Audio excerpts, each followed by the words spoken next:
Welcome to the Weekly Grind Podcast. I'm your host, Keith Fabbri, with my co-host, Tommy Styles and Doctortoddlee. Guys, welcome back. How we doing? Good, man. Todd, how you doing? I'm doing fantastic. All right. And then with us tonight, we have IFBB Pro Luke Sandoe. Luke, welcome. Oh, wow. You actually said my surname correctly. That's a surprise. Nice. Yeah. Just tell you flat out, I'm a huge fan of what you and Todd are doing. I watch every single one of those or listen to them when I'm doing cardio. Sweet. Pretty much all I've had to do lately anyway with the whole lockdown bullshit. I can imagine. I think I'm diving into shows and other shit that I've never watched or listened to before just because I have literally nothing to do. So thank you for putting those out so we have something to listen to. No worries, man. I think one came out yesterday, and I think we're doing another one today or tomorrow. So yeah, I listened to one week episode 30, I listened to that. I finished listening to it this morning doing cardio. So that's a lot, isn't it? 30 is quite a lot. Feels like a lot. Yeah, this is episode. Oh shit, this is 64. 64. Fuck me, because how does that feel? Because 30 feels like a lot. I feel like I've done a lot. Well, we did this for most of 2018. Yeah. And then we took about a year off. I had a lot of stuff going on. We took about a year off, and then we just started going again. Oh yeah, no, okay. I thought because you kind of started again. I thought it was just a brand new podcast. I didn't know it was the same. No, it was the same. I mean, we did 50 episodes in a year. We had episode 50, I believe, we had with Justin Compton. We did that one live on Facebook. We did a Facebook Live Q&A with that one, and then we had a couple episodes after that. The last one we did was with Guy Sistemino, and then we took almost a year off, and then we came back, and we haven't been doing them every week like we were, but it's like every couple weeks, or when we have time to do them, we're trying to knock a couple out. But so yeah, it's been good. 64 episodes, and we got 3 scheduled this week. 64. That's a lot. Yeah. But you kind of have a structure to what you're doing. Me and Phil just don't know what the fuck we're doing. We don't know what the fuck we're doing either. 30 episodes of just talking shit for 3 hours. 30 times is quite yeah, that's pretty much what we do. We always end up down a different rabbit hole talking about shit that we really didn't. I think that's the best way the podcast should be. Right. The less planned, the better. Right. Yeah. So, well, why don't you tell us a little bit about yourself, how you get started and everything, in case somebody's been living under a rock for the last couple fucking years. Well, I'll keep it brief because I think I've said this quite a lot. So I think most people, if they are familiar with me, they'll know this. It's nothing to do with being bullied. I wasn't really sporty. I was just was into comic books, thought muscles were cool. Yep. And thought I want to do that, and that's what I did. I mean, that's about that is essentially it. So I played drums for that's what I did full time, and then I was kind of training to get in shape because I wanted to look presentable, you know. And I was always bigger than everyone in that kind of industry. The guys my age, I was a lot more muscular, I guess. So I tried to get as slim and lean as possible, so I kind of blend in with everyone else a bit more. It didn't really work. And then when that started to kind of fizzle out in a way, I started actually being more interested in bodybuilding as a sport. And I just said, I want to become a professional bodybuilder. And all my friends were like, what do you mean? They were like, you go to the gym. What do you mean you want to be a pro bodybuilder? What the fuck are you talking about? And I did it. So there you go. Yeah. And then what year did you turn pro in? 2016. And that was, you were 2016 and you were working with Justin Harris at the time, correct? Yeah. Yep. I did. Justin, we all know Justin real well. Justin is the man. Yeah. He's he lives about 45 minutes south of me. So. Oh, does he? Yeah. Yep. Do you ever get to meet up with him much? Yeah. Well, I was supposed to go down and train with him right before the gyms got closed. Actually, the day the gyms got closed, I was supposed to go down and train chest with him, and that didn't work out very well, obviously, because they closed the gyms that day. So that sucks, doesn't it? I fucking hate this. I think this is my 3rd week now with no training, and it's just right. I'm just like, I haven't cared that much, and I'm starting to get to the point now where I'm just like.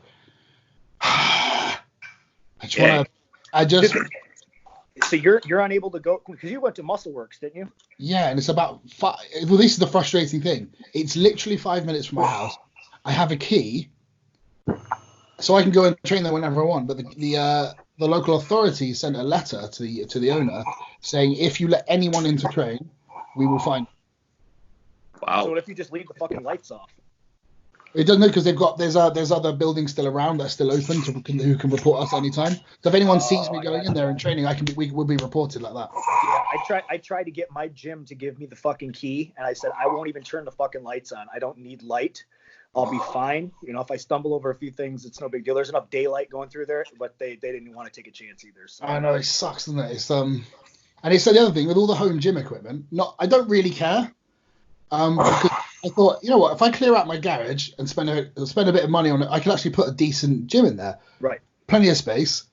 I've got a load of barbells and I've got loads of stuff. I just don't have plates or a rack and a bench. That's all I really need. And I could spend some good money and actually kit out really well.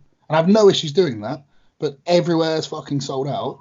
And even if they had it in stock, it would take about 2 weeks for them to get it to me. Well, and then they fucking jacked the prices way up on everything. I saw somebody posted a 300-pound barbell and Olympic plate set for like $850. I'm like, you can go buy one for $150 normally. I know. They're like $200 at the most. Yeah, it's mad. It's like, and that's the frustrating thing. I think. Yeah. I was thinking about it today because I'm hoping within 2 to 4 weeks they'll start opening gyms and businesses, because I just don't think the economy can last.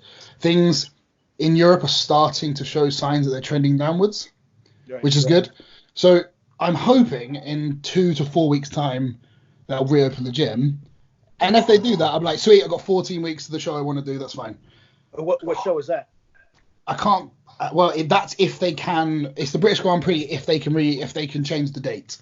Okay. They haven't announced the date, but they've told me they want to do it July, August time, that time. And I don't know the date, but I'm guessing that would be 12 to 14 weeks.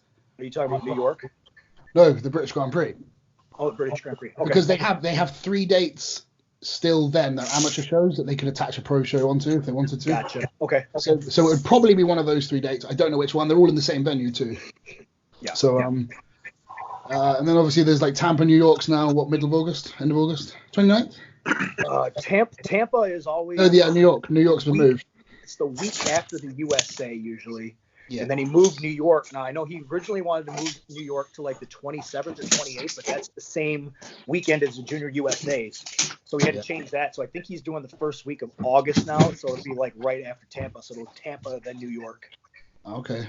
So it might even end up being the British, Tampa, New York. Right. If these even happen, you know. Right. And that's, they just. It'd be quite nice if the Olympic, they could push it back like 5 or 6 weeks. I don't think they can. But it'd be nice if they could put it right in the first week of November. That'd be lovely. Yeah, I don't know why they couldn't push it back into. The only thing that would fuck up is the Arnold. Yeah. But there's already rumblings and rumors that they want to move the Arnold out of Ohio. Because they wanted to move that out of Ohio for fucking years. So that might happen. Can't hold it anymore. But it's because my main focus at the moment. Well, not my main focus, but my main target is I wanted to do this year. I wanted to do obviously very well this year, but my main kind of in the back of my mind was the Arnold 2021. Sure. That's the one that I want to that's the one I'm. Right. So if the worst case scenario is, I'll just go straight onto that. But then again, I was thinking if they did move the Olympia to November, that would fuck the Arnold up for everyone, really, wouldn't it? Yeah. So I don't know. It's all just shit, really. Yeah, I mean the whole thing's screwed up. I mean, the NPC here in the state of Michigan, the NPC and the IPB actually, they canceled all the shows through May. Yeah. And then now Michigan has set forth another situation where they said you can't open the schools up, and a lot of these are held in high school auditoriums. The NPC shows, nice high school auditoriums, can't open up any of these auditoriums until the 15th of June. Oh. They're not allowed to open them up. So I was scheduled for June 6th. That one's gotten pushed back to the 27th now. Yeah. So it's kind of like I'm staying dieting just because I have a gym to go train at right now. A friend of mine has basically an entire gym in his basement. He has everything, including leg press. So I'm good there, but I know a lot of people they pulled out of shows as soon as this thing started. They just said fuck it, because I think I had a gym to go to. I think I got about 10 days into the quarantine, and then when they got that letter saying no one's allowed to train there, because before that everything was fine. that's when I was like, I can't really do this. And especially, the other thing is the food. Like, I like my diet has 7 eggs for breakfast, whole eggs, and you can only buy 1 box of eggs from the store, and there's 6 fucking eggs in a box, not 7. So it's little things like that that just piss me off. And like they don't have the chicken I want, or they don't have the steak I want. I can't. They didn't have any rice when I went the other day. Yeah. So I've run into the same. I think with all 4 of us will probably run into the same thing. Well, I think for me as well, like everyone's like I see a lot of Instagrammers and people on social media being very much like, I'm a warrior, I'm never gonna stop. That's great. That's very good. You're not a professional competing for your livelihood. This is not what you do. So for me, if I was still just doing this for fun, which I do, I would be like, I need to train. But I've had to kind of my professional mind say, well, maybe this rest will actually do you a favor mentally and physically. It could. I mean, and also training and eating not perfectly is going to end in a less than perfect ending. And I hold myself to a certain standard where I need to be 100%. I can't if my preps are dog shit. You know? Yeah. So, Tommy, your gyms are all closed out there in Arizona now, aren't they? Yeah, we closed later than everybody, but I think the governor just felt pressure to do what everyone else was doing. So. Have you heard anything in terms of anything at all any hints of there being an opening? No, I mean, I think May 1st would be the earliest, but I mean, I have a gym at my PT office, so it's in a garage. It's closed off from the public. Can't see inside it, so it's kind of like a Fight Club gym.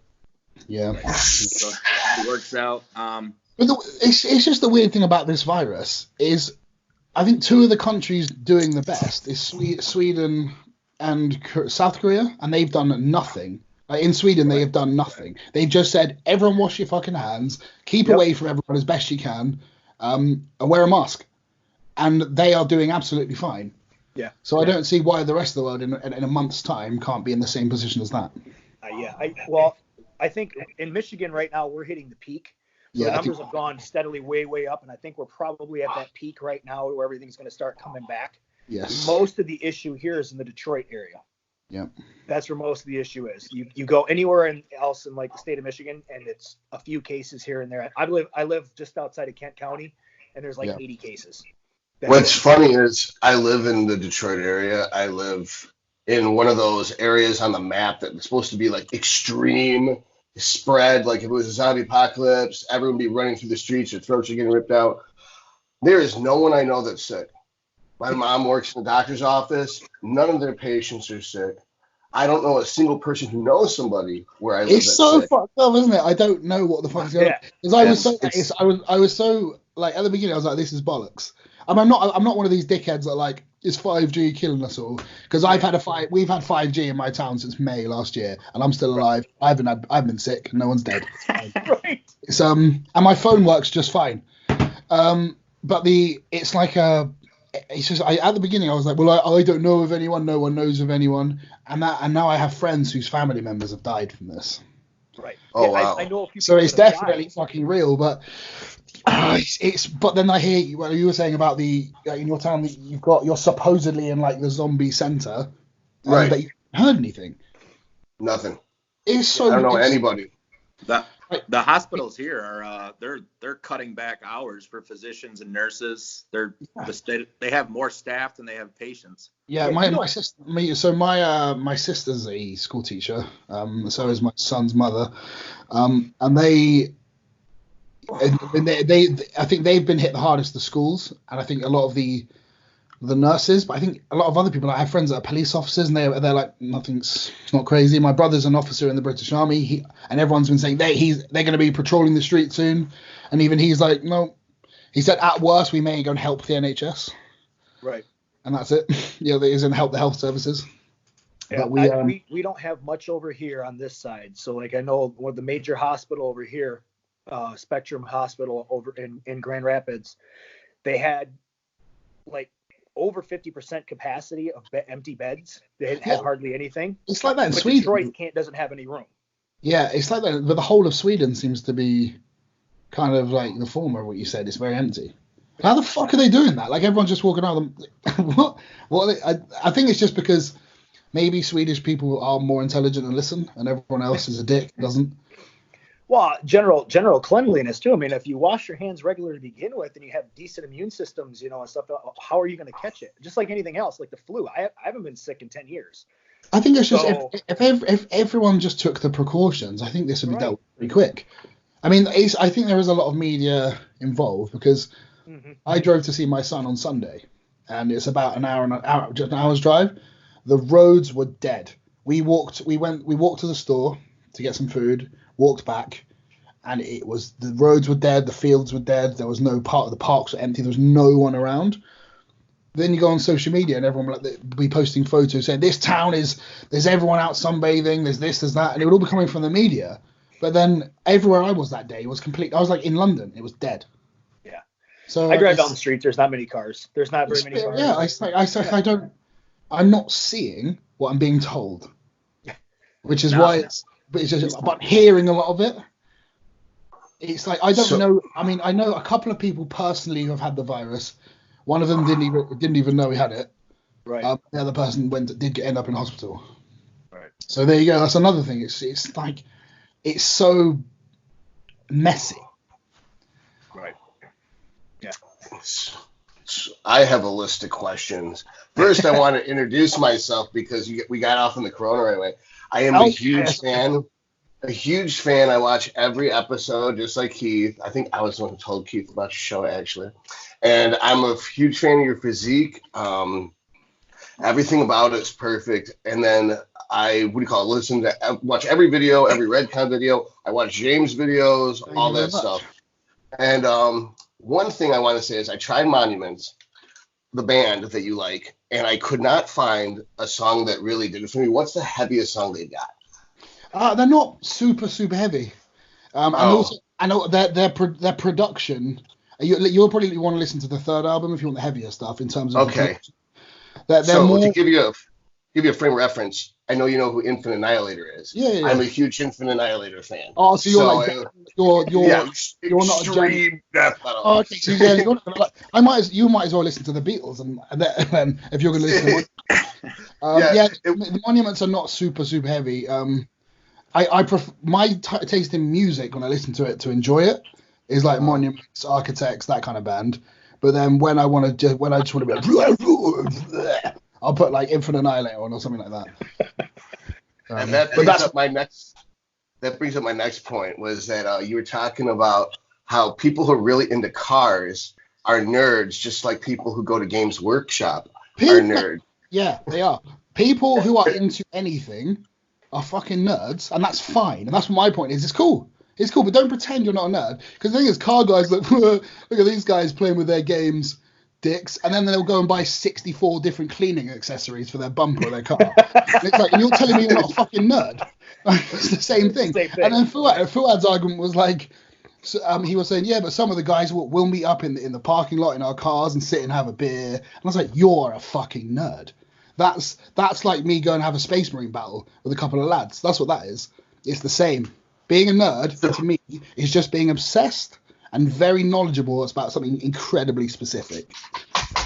Yeah, if you're into bodybuilding, you're a fucking nerd. Exactly. Like, I don't care if you're into stamps, cars, bodybuilding, collecting fucking sausages. I have 1 hour. You know, I mean, it's just a matter of 30 wanting minutes to do then? something. If I'll you pay get extra. interested in something, you're going to. You need to pay to say I have You're to going to dive right into it. I think his mic's still on. Late checkout? Yeah, late No, late checkout. It's his mic's Can I still have on. 15 minutes, What are you doing? Sorry about that. So I got a At question least you're for you. not cooking while we're trying to do it. You listen to bands bang around. Dude, I was like, I'll pay you. Let me stay an extra hour. So I drove from New York to see how bad it was. I was that bored, and there ain't none of this shit here. But more importantly, I want to ask you about the nerd ranking system. So where would you put Games Workshop Warhammer 40K on a nerd system, like on a 1 to 10? Where would Games Workshop be?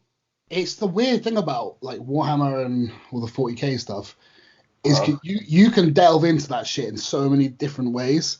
Like you could there's people that are so obsessed with it, they even learn the languages, the lore. They have like the tattoos of the scripture on them. They almost follow the religion of the Imperium. And then there's other people that don't play the tabletop game. They don't play the board, they just play the video games. And then there's other people that don't give a shit about anything, they just enjoy the books.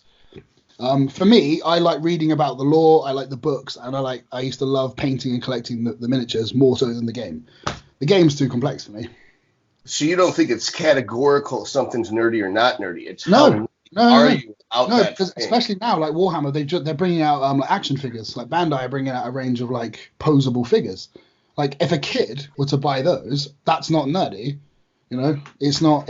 Or if a guy just bought one, like if I bought one, just have it on my shelf, I don't think that's nerdy to me.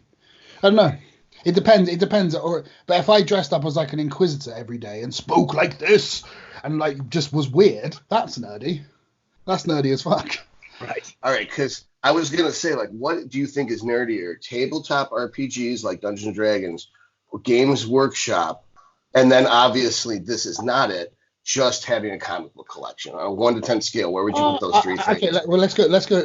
Dungeons and Dragons. I don't know much about it, but that's kind of in the same realm as Warhammer. So let's just say they're equal. But with Warhammer, you can get far geekier, and so can you with Dungeons and Dragons. Having a comic book collection isn't. I don't actually think that's geeky at all. Okay. Like I think that's. It's no different than having, because if somebody had a massive collection of actual books. Right. People are like, wow, that's amazing. But if they're comics, you're like, kid. So to me, it's just, and you're collecting. It's not the same. It's different. So when you brought that up, the collection of books, do you ever get into any of like the fantasy stuff, like Robert Jordan or Terry Goodkind, or do you stick to just comic books? Mostly just comic books, yeah. All right, cool. I also have training questions, but I'm sure these other guys have questions too. Let's dig in. That's why we're here. Let's go. Tommy, you got any questions? What's that? Did you have any questions for him at all? Yeah. Well, you sparked one. How did you link up with Justin Harris? I think I knew one. When I started training, I was doing a lot of research, and there wasn't much content on YouTube. But Justin had his channel, but that was actually before I started. A lot of his stuff was old.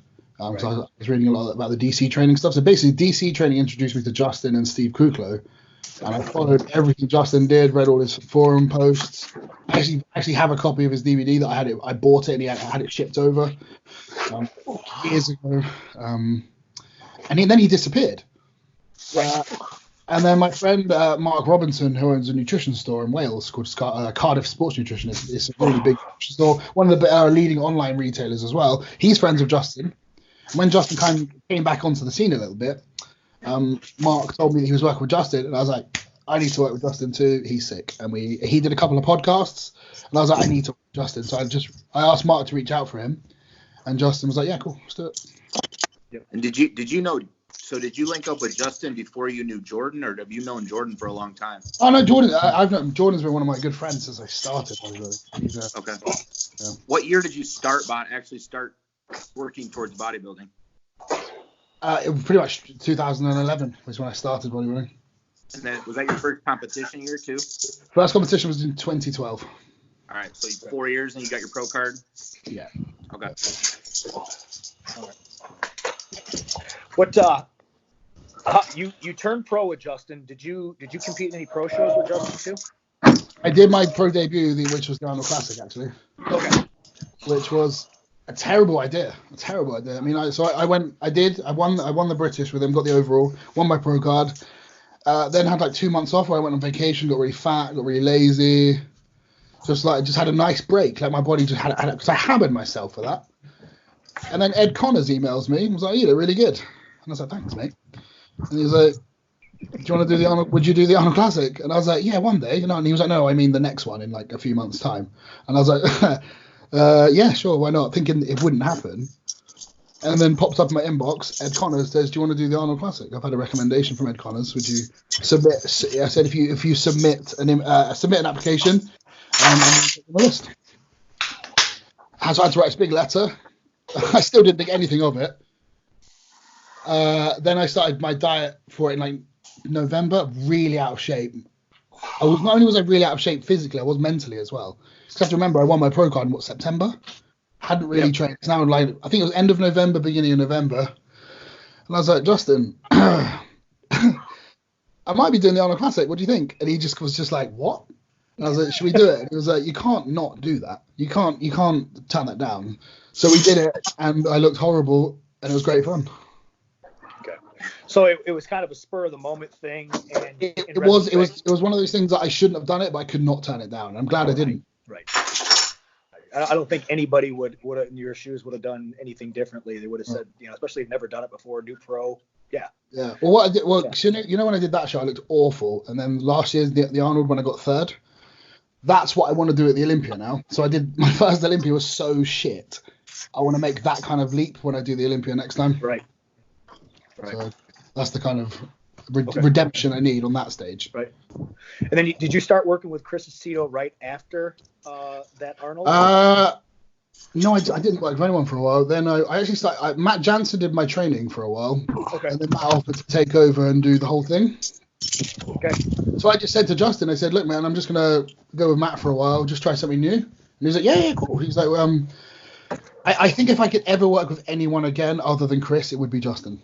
Yeah, I've heard Justin say many times that he doesn't. Has he got his mic on? Because he is going. I think he's got his mic on, his headphones on. What are you doing? Yeah, sorry. Fuck's sake. We just let him do whatever he wants. Justin is. I've heard him say before that he actually encourages people to go work with other people so they can find the right fit, because you never know what your best is going to be, because not everybody's going to work well together. Well, it was just in my head. The reason being is obviously the Arnold. Justin said to me afterwards. He said, in all honesty, if I'd seen you in person, I probably would have prepped you a lot differently, because we did the whole blood glucose thing. Sure. Yeah. Absolutely did not work remotely for me. No. Like, not at all. I was like 278 the night before, like just a massive bloated mess. He was hammering me with carbs because my blood sugar was fine. My reading wasn't going out of range, and he was like, well, this should mean you should be pulling in. So we pulled the plug on that. We had no intention of using a diuretic, and then we had to. And I woke up the next day like 12 pounds lighter, but just as soft. And then even like there was just things like Justin and I learned so well from that prep. I mean, to be fair to him, I think it was just because my body was so fucked and tired, nothing would have worked. But he did say to me, he was like, he said, knowing how much bigger you are in person, I probably would have done things a lot differently. So one day I'd like to maybe work with Justin again and figure something out. Cool. I actually work with Justin, and you come up all the time.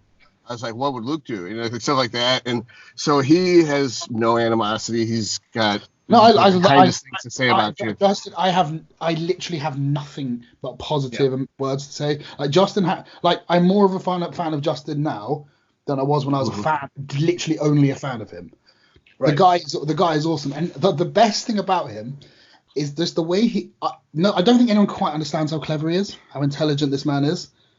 Like, he's so smart, like academically and just anecdotally as well. Right. And he's written actual published articles on like insulin use, because obviously he's one of his daughters, I think type 1, quite severely. And he's when he explains insulin use, he broke it down in such a way that literally my 8-year-old son could understand it. It was like, he said something like, insulin doesn't make you fat. What makes you fat is when you pin insulin and then eat a whole box of cereal. Don't do that, you'll be fine. And that was it. Yeah. And I was like, you're right. You're absolutely right. You're absolutely right. Yeah, the insulin's not meant so that you can eat more carbs. It's just and he's meant to shuttle those always carbs just been so. He just answers things so just simply and correctly. I don't know. It's hard to explain. He's almost like when they always say you don't really understand something unless you can explain it simply. Right. That's Justin. The way he explains things is just so simple. So I think Einstein said it. Yeah, I think it was Einstein. DC training. Is that the first, when you first started training? Is that how you trained right off the bat? Was a DC style? Yeah, because obviously I was introduced to Dorian Yates. Researched him. A lot of the stuff led on to DC training. Sure. And that's kind of how I've always, up until very recently, trained. So for up and coming British bodybuilders, is Dorian still like the pinnacle, or is he's been out of the game so long, is he still not? I think he is. He's not like talked about. We're not like, wow, but he's still the shadow. He's still there. Right. Like, because he's like that for me in America. So I just thought in Britain he might be more. Yeah, I think Of course, I think he is just in bodybuilding. I don't think it even matters where you're from. Right. It's just that's just who he is. Now, I don't know if people perceive it the same way there, but here it's kind of like people look at Arnold as the top. But when you get into bodybuilding, you realize that the brains of bodybuilding was Dorian. And then everybody's just trying to recreate the wheel that Dorian pretty much made. Is that kind of how it's seen in Britain? I just think the best thing about Dorian was his brain and is the way he put himself into bodybuilding like no one else before or since has done. Right. That's the intensity. What I noticed about Dorian, not even that, just the way he worked things out, the way he was so methodical, the way he had to logically, things had to make sense. He would trial and error. And it was just, he was like, I don't give a fuck what science says. This is what I've done. This is what works. I'm going to do this. Right. And he stuck to his guns, did it really differently than everyone else, and brought a completely brand new look to the stage that, again, before or since hasn't really been seen. Right. Which is ironic you say that, because really that is the scientific method. That theory, scientific theory, is what is a philosophical approach, what your hypothesis is based on. Then you have to experiment and reproduce those results. And if you don't get those results, if you get different results, then in that sample size, that is scientifically proven. He's kind of taken it upon himself. He hasn't just read a study that says right. Doing fucking fats at breakfast and doing cardio later in the day is exactly the same as having eggs. Or studies show that fasted cardio doesn't work. So therefore all these people are thinking, well, the studies say this, so I'm going to do this. And Dorian just want to fuck that. I don't know what works. I know what everyone else is doing. I'll try it, then I'll work it out for myself. And I think he started the same as everyone else and just changed things so much that by the end of it, he was doing something completely different because he worked it out for himself. Right. And not many people do that. Right. I think the biggest thing he did too is, at least the biggest thing I've run into with my bodybuilding career has been my personal life gets in the way. And Dorian lived like a machine and kept it simple as hell. Yeah, he was just so stoic. He just didn't give a shit. He was like, nope, fuck off. Bed at 11, no women except his wife. That's literally it. It's great. So when I'm in a contest prep, I try to be as possible. Right. So with all this shit going on, I have to start working things out. I haven't got a treadmill, so where am I going to do my cardio? I have to walk outside. If I can't do things like fucking Terminator perfectly, I don't want to do it. Yeah. Right. I mean, that's why I'd be really interested to see what Dorian would do. I know he'd make it work, but if he was in the off season, I wonder if he would just go, all right, well, I'll just do nothing. Take some time off. Did you ever go to the original Temple Gym? No, I didn't. I never did.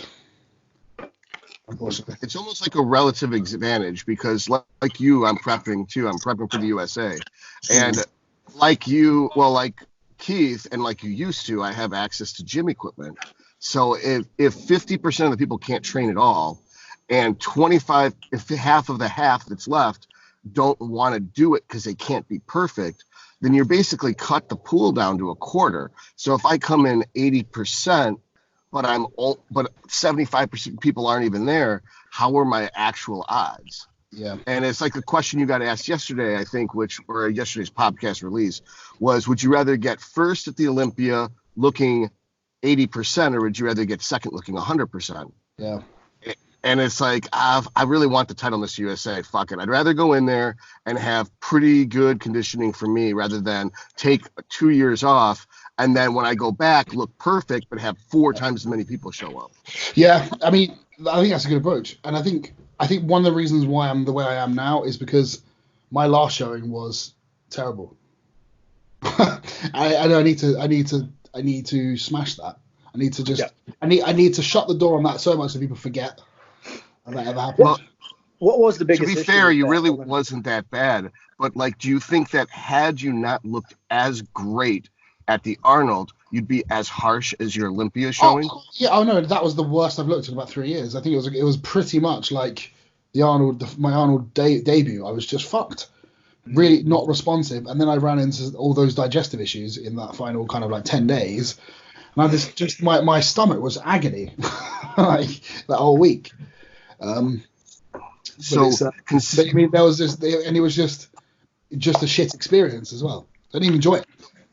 So since you mentioned that you might work with Justin in the past, and Chris did both those diets, correct? The Arnold and the Olympia. Is that correct? Yeah.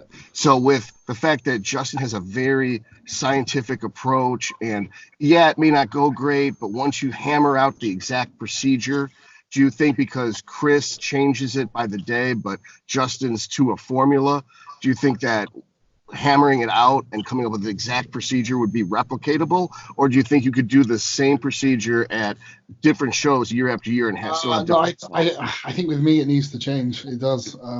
Okay. It just does. Like, it's hard to explain. I think Chris is one of the very few that have figured it out, and even Justin was saying that, because Chris has this expression with me. He says I'm always fake full, like I always look full. Like everyone's like, I'll say I'm flat, and everyone's like, no, you're not flat. I'm like, you don't know what I look like when I'm full. And it's for me, I just look a little bit soft. I look the same, just a little bit soft. Right. So a lot of the times, a lot of people I've worked with in the past will see that as like, you just need to push harder. You're just soft. You've got more body fat to come off. Because Chris has kind of realised that that's just what I look like, flat. And then he actually takes me up or drops cardio out for a couple of days, lets me kind of fill back out, come alive a bit more. Yes, I think Chris has just got that experience working with bigger guys, seeing it in the pictures. I think Chris doesn't really need feedback. He just sees everything he needs to know. Right. You check in with him during contest. Is it like about every 3 to 4 days? It's like every day. Every day. Oh my god, he's on all the time. Like he'll I have to do pictures almost every day, at least every 2 or 3 days at least. He wants me to let me know how my workouts go. He usually wants my training split for the week. I think the reason he does that is so he can see trends in my physique, and he can see when I need feeding. Like if my legs start fading a little bit, he'll know why, depending on where I am in the week. Right. I don't know. To be fair, I have no fucking idea what Chris does. I don't know why he does what he does. I don't know what he's doing. He doesn't even know. He just does it. So he's just been doing it for so long that he just knows what to do. Yeah. Right. So I work with Dusty, and I've noticed that he very similar to Chris. Like, it's picks every 3 days, diets change for a day, and then back to the normal diet. So it's a lot of changing, but there is a method to the madness, I think, for them. When Chris does explain things to you, you're like, oh, okay, that makes a lot of sense. Yeah. But he'll explain it like he doesn't really know. Like but he knows, but he doesn't know why. It's like he's forgotten how he knows. Yeah. It's like none of us could teach English to a kid or to a Japanese person. We couldn't, because we can speak English so well we wouldn't know where to start. Right. Okay. That's a good analogy. I would not have a clue how to teach somebody how to talk or read. I have no idea, because I could just do it. And I think that's the same with Chris. He can just do it. He just follows his guts. He just knows what to do. So training, you changed your training. You used to train it seemed like blood and guts, at least like for the legs. Yeah. And two things I want to touch on specifically was you prefer the hack squat to the squats because your bone structure, I believe. I'm just a really hip squatter. And I can't get under a bar. So are you saying that you don't get any quads, you just get glutes? I do, but it's not just that. It's like when I get under a squat bar, I would say 40% of my attention and energy is forced on me being in so much pain, being under the bar like this, trying to balance. I think I've seen videos of you squatting, and it just looks like it fucking sucks. Yeah, it sucks, but like I said, safety bar. Like if I could comfortably squat, I could be doing exactly I could be squatting the same as what I do on the hack squat kind of thing. Because it's just dog shit. It just feels shit. And the bigger I've gotten, the harder it is. Right. Yeah. But the only time I squat feels nice to me is if I put my arms out like this, and I have a wide stance, and I put it lower on my traps, and then all of a sudden I'm doing a power squat. Right. Yeah. That's how it feels for me. I'm just squatting like the Elite FTS logo. You know. So like, and that's not doing anything for bodybuilding. Like, so I did for a while. I did all my squats on glute ham day. Didn't really get much out of it. So So your hack squat preference, I'm a big fan of the pre-core / Icarian hack squat. I know that you guys feel that that's just really light. That's probably why. But when I try to use the Arsenal, which I think you like, I get really bad I get quadricep tendon pain. So I was wondering how you have it set up, because there's a lot of adjustability. I have the foot plate as high as it will go, and I have a reverse band on it as well. Okay, now do you count those little cleats? You know how they got the corrugated metal things? No, I put my feet. I put my feet as low as I can, and to the point where my heels don't move. Okay. Have you ever tried squat shoes? Like, what kind of shoes are you wearing? I wear boots now. I used to wear squat shoes, and they're still shit. But so I actually wear which I got the advice from Branch Warren to get like tactical boots. They are the best thing for training legs in. They are the fucking best. So I have these Magnum boots. I mean, I look like a dick when I wear them, because I just look like I'm trying to be like some Texas like animal. I just look like a dick. But they have like a lot of ankle support, but plenty of mobility. They're super light. I have like aliens feet, so they're almost as wide as they are long. I have like chode feet. So my feet almost long. So my feet fit in them, and they have a slight heel on them. So I got that kind of heel on them. So they're just perfect for me. Anyway. Right. The heel on there, so that you can get your foot flat. You don't have to worry about their heel. They have the heel on there, makes it so that you don't have to worry about your heel coming up, because you've already got that flexion in your foot. Yeah. So when I hack squat, it's so nice for me. Like I can get my glutes right down to my heels, my feet. It's almost like I have an incredible ankle. If you watch me squat, barbell squat, you'll be like, he has the worst ankle flexibility I've ever seen. But then you get me on a hack squat, and you'll be like, well, his ankle flexibility is insane. So it's just that tells me the reason I can't squat properly is because the bar positioning and the way it puts the tension from my hips, so I become real hip dominant. But yeah, it's the same with leg press. Like the Arsenal strength leg press, I can bury that, so I can have like my like ankles touching my balls, you know, like that deep on that thing, because the way on my ankle mobility. Other leg presses not so much, but yeah, hack squats over barbell squats for me for sure. Yeah. Have you tried Smith squatting? When I switched to Smith squat, I feel like that's almost as good as a hack squat. Well, again, getting under the bar. Getting underneath the bar. Yeah. And because I'm sort of like this under it, I'll keep racking it on the way down. And our gym and Muscleworks has 4, I think the 4 best hack squats you can get, and I think he has another one on the way. Okay. See, I have the same issues with squatting, because I have shoulder issues and stuff. I've torn this rotator cuff, and then I had a little pec strain here too, which is making it like hurt again. Actually, I might be better getting under a bar now. I've torn my pec a little bit, so I might actually be. Extra mobility. I always use a safety bar. Yeah, I use a safety bar. So I don't have to worry about it. But I have been doing, because I don't have a safety bar anymore. The guy's gym that I'm going to, I've been using wrist wraps, putting the wrist wraps on the bar and holding it like it's a safety bar, and just hanging onto the wrist wraps and free bar squatting. That way, it's almost the same exact thing. Yeah. But with my ankles and stuff, you mean like the actual wrist wraps? Yeah.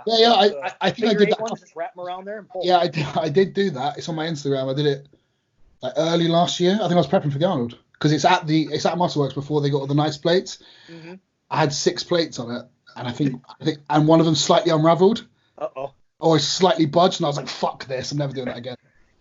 Do you do that in the Smith?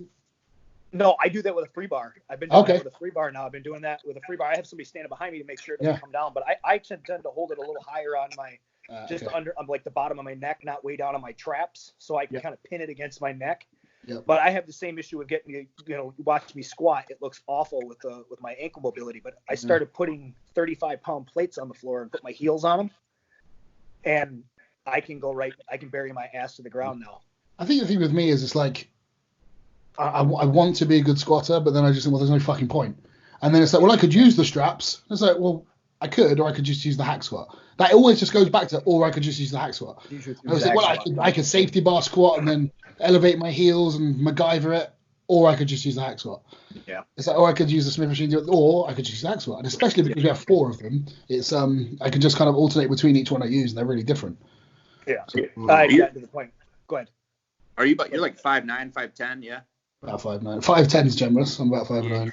I think I'm right in that same range. I think like femur length plays a role too, and it The hack squat is just a better groove for guys with longer legs. It's really weird because like Ben, I'm training partner Ben, and then obviously James, I'm training with now. They're both quite a bit taller than me. Ben's 6'1", and I think James is just under 6 foot, and they're both phenomenal barbell squatters. Yeah.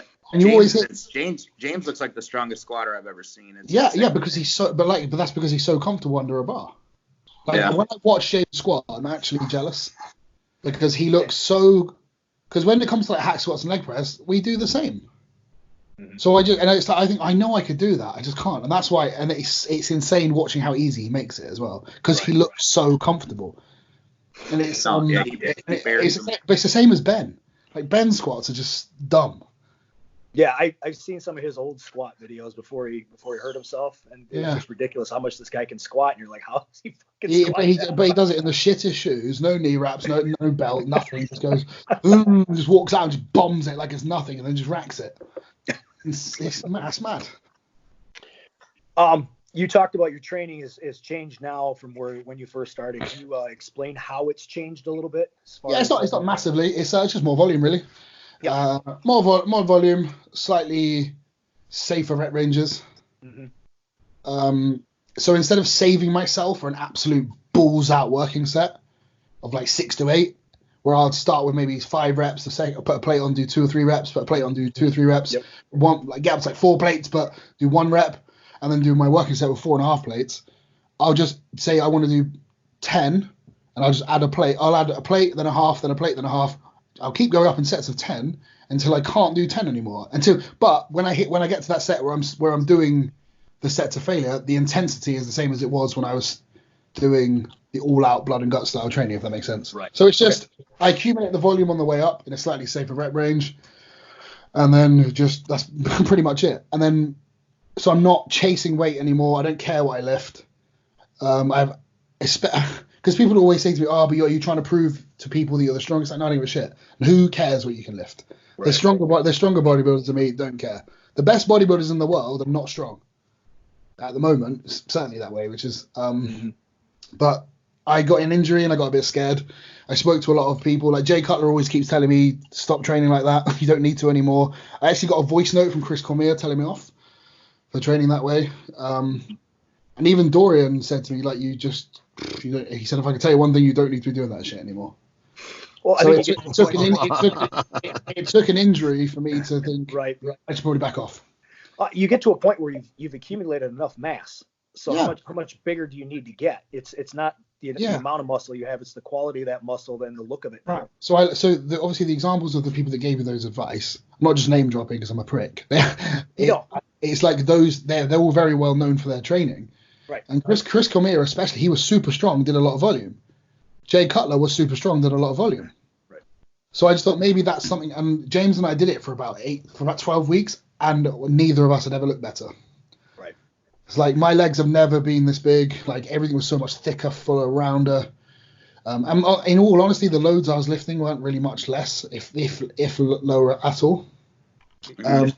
My joints felt better. My CNS wasn't trashed. I was hungrier. Right. My sleep was better. My recovery was better. So basically, I've been training more like a bodybuilder and less like a powerlifter, I guess, in some ways. I've been trying to train muscle more than CNS in a way, which I thought I was doing. Right. But when you're lifting like James and I do every day with that kind of low volume, max effort intensity with one set, with as much weight as possible every day, it adds up without you really knowing. Yeah. So now, do you think you could have gotten to the size you are as quickly as you are if you would have trained more instinctively like you are now? No, I think the progressive overload and getting as strong as possible is what put most of them out on. Yeah. That's what put the muscle on. But once you get to that point, you've already gotten to the size you're going to get. Well, I think about it like this. It's like since I've changed it, it's almost like this is going to sound like stupid. This is complete bro science. This is how it figures in my head. It's like the way I've been training or the way people train really heavy. So imagine a piece of steak gets really dense, just gets heavier and denser. It doesn't really necessarily get bigger, it's just denser, heavier. That's almost like what heavy training has done to me over the years, which is I guess why I don't really go flat, because I don't have like puffy round. And so it's almost like I need to do that volume training now to get every fiber of that density just fuller, rounder, just blown up. Because I look at some of my pictures sometimes, I'm like, yeah, I'm thick and I'm big, but I still need that pop. Yeah, and whether that's a carving up issue or whether it's a training thing, I'm not sure. But I think like Jay was one of the roundest bodybuilders ever. Right. And again, I think I've got the density. I'm still going to be training heavy, so I think it's just longevity. It takes so minimal to maintain muscle anyway, and I think it might get me a better look. I mean, if you look at Akeem Williams, Steve Kuklo, two perfect examples. Last 2 or 3 years, they've both stopped squatting 9 plates aside. They've both stopped being the strongest, just freaks. They still train insanely hard, but they're not doing the stupid stuff. How much have they improved? They're like crazy good again. They've like come into their own so much in the last probably 2 years, and it's no coincidence. I don't think that they've changed their training in that time. Right. Because go on. I'm sorry. Keep going. I thought you were done. I'm sorry. Can you continue, please? No, I can't even remember what I was saying. It's good. I'm sorry. So I was still hung up on the pec tear. So you were up to 5 plates for, was it 6? No. I actually did it with a dumbbell. That's right. It was the 220s when you sat back. But I mean, when you were doing that, you were doing 5 plates for 6 on incline, right? James and I, we would do. We didn't actually end up doing 5. We wanted to do 5 plates. We never got there because I think we wanted to get 4.5 or about 12 before. Oh, okay. Because I mean, I'd seen a lot of guys doing the 5-plate incline, and I was like, "Fuck that! I'm not doing that for 2. I'm not getting under 5 plates until I can do it for 4 or 5." Yeah. Okay. Because I remember you guys were like gushing over Ian doing it. Yeah. And then you seem to be doing it like 2 days later, and I was like, "That's." Well, there's so many. Like Ian's a good example. When you see Ian pressing. His lifts look exactly the same as his warm-ups.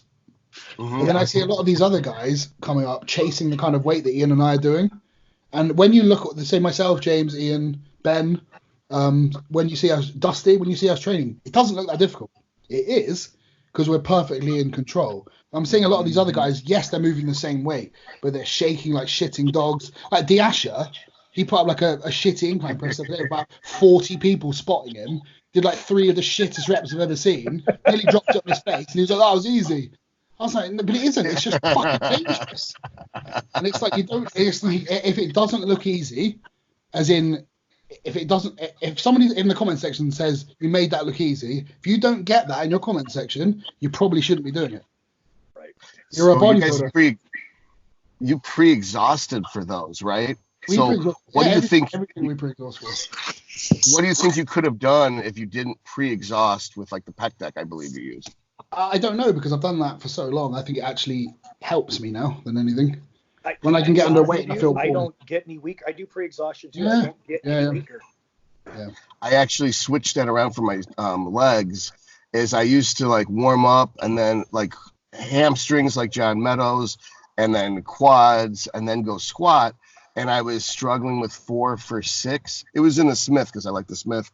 But then when I put them at the end after leg press, after 2 hours of warm up, I was getting 455 for like 6. Yeah, it's not like some of the best lifts I've ever done are towards the end of a session when I'm fully warm. I think it's because you just feel the most confident. There's no joint pain.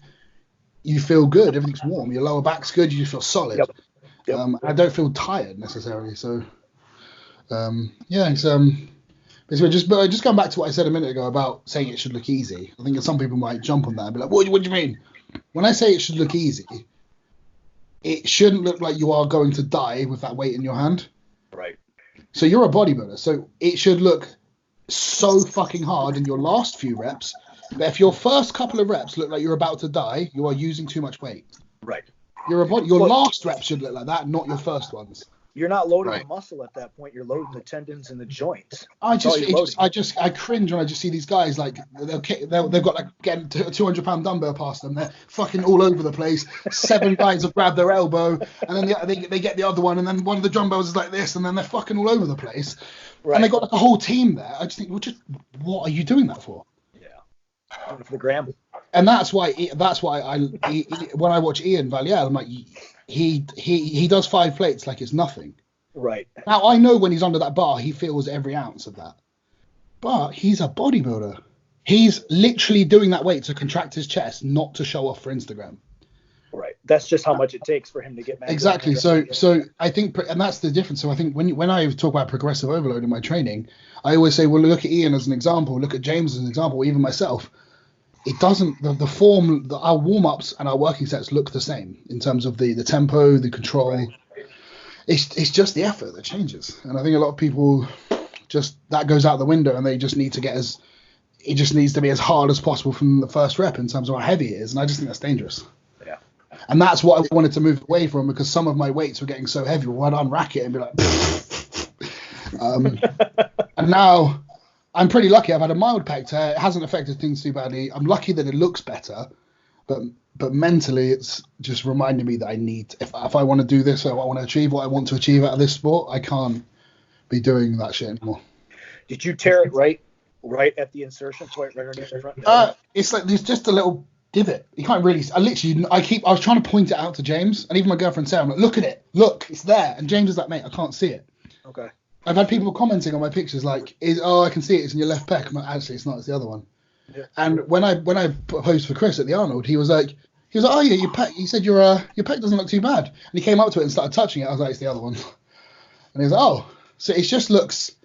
So you know where you have that little like you know when you flex, it kind of like curls up into a little hole. It's just that hole is just. It's like just under it. It's just pulled in a little bit, and it's like this. The pec's just fuller. Yeah. I would say the middle of the belly is pulled in about a centimeter from here, like under the middle of the belly by about maybe a centimeter. And it's just made the whole thing fuller. I did mine a week before you did yours, because I had just and then I heard you talking about it, doing the dumbbells. Like, how did you do yours? After it happened, incline press. Yeah. I got to like rep 10, and on the way down, I felt my whole front delt move, and it just popped. And then I did the next rep and racked it, and I'm like, man, something's not fucking right. But we had a back off set. I did a back off set with 315. Didn't hurt at all. Yeah. I'm like, okay, maybe I'm all right. But then we went and did flat dumbbell press, and just rocking back, something went. It's like I finished it right then and there. I'm like, okay, I'm done. Yeah. Mine was a very old injury, because I've had like scar tissue there for a long time. Okay. So I've tweaked it. And even when I'm doing my old posing videos, my left pec, I didn't notice it. I've never noticed it until I look back at it to see, because I wanted to kind of see how bad is the damage now? Is it noticeable? What did it actually look like before? Because those kind of things I didn't really pay attention to. And it always looked like the pec pulled in tight into the armpit, like it was always really tight. Like when I'm posing, the right pec was always flatter, less. There was just an area of it that always looked like it was pulling, and that's the bit that's actually pinged. And now when I do a dip, I don't get any stretching sensation in there anymore like I used to. It's almost like it's pulled away. It was tight, and it's pulled where it was tight. And it's like it's freed itself up in a way. That's kind of how it feels. I haven't trained it enough to know how it's going to be affected long term. Yeah. But yeah, mine doesn't bother me. I've done 4 or 5 of the incline since, and it felt right. Yeah. Incline I can do. Incline's fine. The flat press, anything flat or decline is where it starts to. It's just like a pulling sensation. Yeah, I mean, front delt is all it is. I just think. I mean, again, going back to my training style, I was pressing 220-pound dumbbells. Yeah. Like I think I got it for about 6 or 7 reps in the end, and then we're pressing like 4.5, 5 plates in the incline. I have a shit chest, so doing more weight is not going to make it better now. So I've completed that game. That's gone. I need to find another game now. Find another way. Like volume, blood flow. Try something new, and I think it may or may not work. And looking over I think I trained for about 10 weeks with the injury. It was very, very high volume, much more squeezing, not loading as hard. And it looked like everything was a lot fuller and rounder already. So Right. Who knows? We'll see. So when you get to your bench, like right now, because you're using less, I mean, not right now because you haven't lifted in 3 weeks, but with the pec tear, what was the highest you've gotten up to with inclines and the dumbbells? I haven't done a dumbbell press since, just because I'm scared to kick it back. Yeah. Okay. So I've been sticking to more machines, but with the incline barbell, last time I trained chest, which was 3 weeks ago, I did 4 or 5 on the incline. For the same 10 to 12 that you were doing before? I was doing sets of 12, and I got up to 3.5. I got up to 3.5 plates. So I just thought, and I felt absolutely fine, no issues. It wasn't even quite failure, It feels a bit weird on this side, like not painful, just a little bit like it's different. And I think it's just going to take my body a little while to adjust, because obviously the plane of motion is going to be slightly different this side now. Right. But it doesn't feel weaker. I didn't feel any pain. It just felt a little bit odd. So I thought, well, I recently tore my pec. I'm going to be really smart and put 4 plates on. So I put 4 plates on and just got it. Did a single, popped it back up. I thought that was nice, good. Yeah, I saw when you first did it, you were pressing in a Smith machine with reverse bands, weren't you? Yeah. That was cool because so I set the lock, like the stoppers up as well. Yeah. So I could physically bring it further back than say 2 or 3 inches above my chest. Mm-hmm. So even if I felt something go, it wouldn't go further back. It wouldn't go all the way down. No. Yeah, I did the same thing. I seen you do that. I did the same exact thing for a few weeks, and mine got markedly better. Right? Yeah. Quickly, so from doing that alone, and then using like a hammer strength press too. Yep. All the best advice I got from people was train it. Just like my therapist, he was actually gave me the best advice. He said, let pain be your guide. And he said, like, motion is lotion. That's what they say. So he said, keep moving it. He said, if it hurts, don't do it. If it feels good, cool.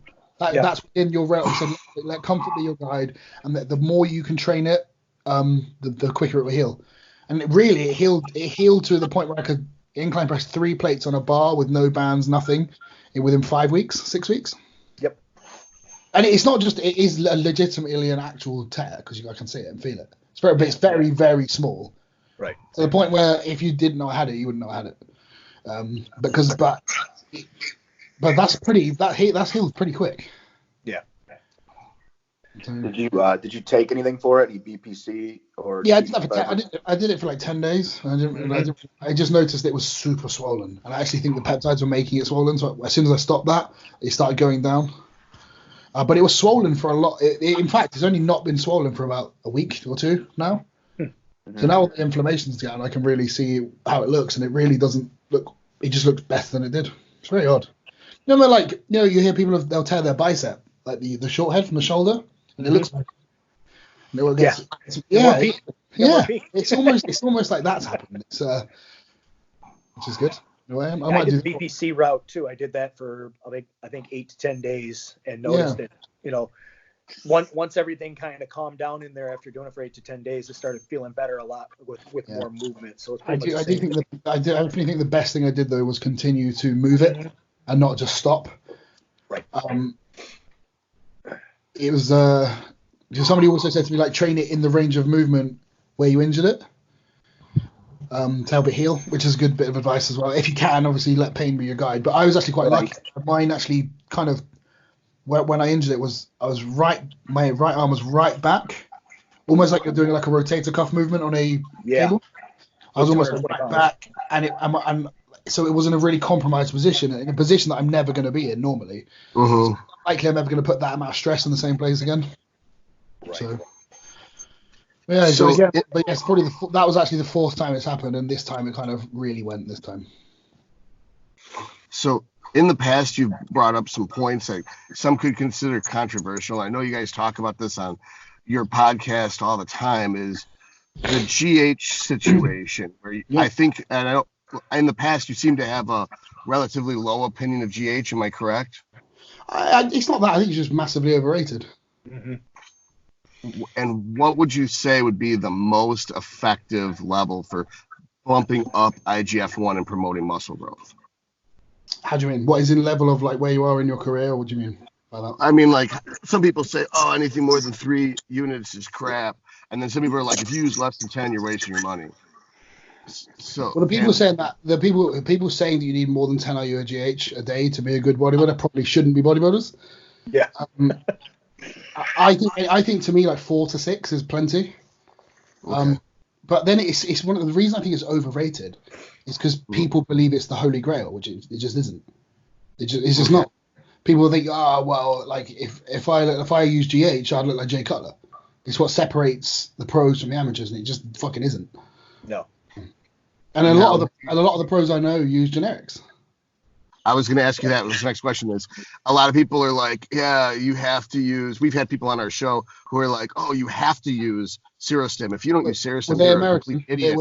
And they sell it too. That's the best part. Yeah, they don't tell you that, but Yeah, they're American. Yeah, well, that's why then, because you'll get shit. That's why. Can't get anything over there. Fuck me, it's awful. Like everything, like that's why. Like if I can get like a generic kit here, it's probably better than a lot of the farmer, quote unquote, that you get in the States. So there's a few brands of the generics that actually aren't so generic. Have you heard of Mitropin? It's got like the lightning bolt that looks like an M on it. No, but the one I do trust is Ansimone from China, because you actually can order it directly, and they are an actual certified, legitimate pharmaceutical growth hormone supplier. So you can order it direct from them pretty cheap. I don't think they actually do ship to the US, which is why.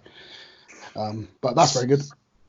So what I found was, if let's say hypothetically someone's using 10 units, and that's the litmus test, is use 10 units, get your blood work done. If you use 10 units of like some shit blue top and get a 28, or you use 10 units of a good generic and get a 32, and the Serostim gets you a 36, you could just, instead of using 10 units of Serostim to get that 36, you could just use 11 units of that generic. Does that make sense? Do you feel the same way? It doesn't. I don't think it quite works like that, though. I think. I think the main difference is between generics and. So let's when we talk generics, let's just take into account. Let's just pretend they actually are GH. Okay. Let's just pretend. Let's just say they are, because I've used generics and I think they're brilliant. So let's just pretend, because a lot of people say they're all fake. Of course they're not. So I think if you compare generics to pharma, to me that's like comparing whey concentrate with Pepto Pro. You know, right. Okay. They're both protein. They're both going to essentially do the same thing. One of them's probably going to give you gas and make you probably a bit bloated. The other one's not. Right. And one's way more fucking expensive, and you have to use less of it to get the same effect. And it's more pure, but they're both still protein at the end of the day. And I think it's kind of like that. It depends what's on your budget, what look you're going for. Because in the off season, I'd rather have that big, full, round, puffy look than because I'll stay lean because it's growth hormone. That's what it does. Right. But then pre-contest, I'd rather use pharmaceutical because I know it's exactly what it says it is, and I don't have to mix up the vials of water every morning because that's a ball ache and it's boring and it's annoying having to do that every day, mix it up and shaking it and doing all this. That's the worst fucking part. And because because you get because you kind of get that puffiness, I don't want that in my contest prep. So now What's funny is I was looking at the ingredients list on the Humatrope, I think, which is not Serostim, but another U.S. brand. Right. And mannitol is one of the ingredients. And mannitol is a diuretic you use during brain surgery. And so it's not a known diuretic because it's not used for, what normal diuretics are used for. And I was thinking that it's probably the mannitol that they put in the U.S. stuff to mitigate the puffiness. Maybe that makes people think that, because when I took too much of it, I actually started cramping and tearing muscles. I had to use Chinese stuff to cut the U.S. stuff to be able to have a water balance. Well, if that's true, which it is, then that sounds like it makes a lot of sense. Which is why with the generics, you always, people are like, oh, it's not real. You're getting all puffy and shit, and you shouldn't get that with real. If you're using too much pharma, you're getting puffy. I'll tell you that. Right. It's not because that's the other thing is that when they say, oh yeah, the pros using like 20 IU of pharma a day, no one's making that money. Or B, good luck doing anything with your life on that GH because you wouldn't be able to move, you wouldn't be able to sleep. You'd literally be asleep all the time. You'd feel like dog shit. You can't even hold your toothbrush. No, and it's like you can't go to the gym and train like an animal, get all your meals in, and live and do what you need to do if you can't even get out of bed. Yeah. I think it's amazing how many opinions you get on that from talking to just talking to people who actually are doing it and stuff, and then you listen to these idiots that want to say, oh, you need to take 10 units is the least amount you want to take. You should probably up around 20 and blah, blah, blah, blah. I mean, you're looking at these people and you're like, you fucking don't even look like you train. These are the same people these are the same people that think peptides are the fucking dog's bottom. And they're the ones that are like, SARMs are the best. Really? Because the only people are fucking here saying that don't have any muscle. Tony Huge. Yeah, fuck me. It's like, it's just, I think bodybuilding is so much simpler than and people make it. And I think it's just like the gene pool for being a good bodybuilder is so small. Right. And so many more people are doing bodybuilding. That's making people overthink and find different ways of doing it. Because they're like, why can't I be like so and so or this pro? It's because you don't have the genetics. Right. What they don't understand is that if they were to take all the drugs away, you would still be a pro bodybuilder as a natural competitor because of your genetics and your most likely. I mean, it's like a lot of the reason why I've done quite well is because of literally the way my body has been put together since birth. Yes. Nothing to do with my size. It's because it's the way the muscle looks, the insertions and my symmetry and all the lines and whatever you want to call them, whatever. Yeah. You can't. That's nothing to do with drugs, training, or food. That's just. I'm just very lucky in that respect. Right. I mean, it's not like I'm not like Breon Ainsley, but I'm not like.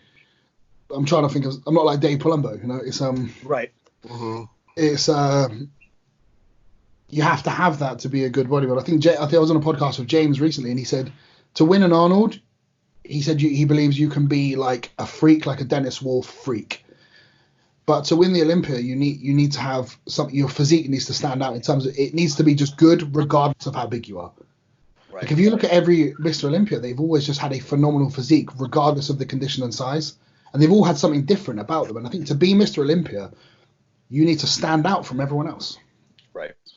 And that's what makes you the best. Like that's if you look at let's go from Phil Heath backwards. Phil Heath had nothing anyone else did. Jay had nothing anyone else did. Ronnie had no one else had.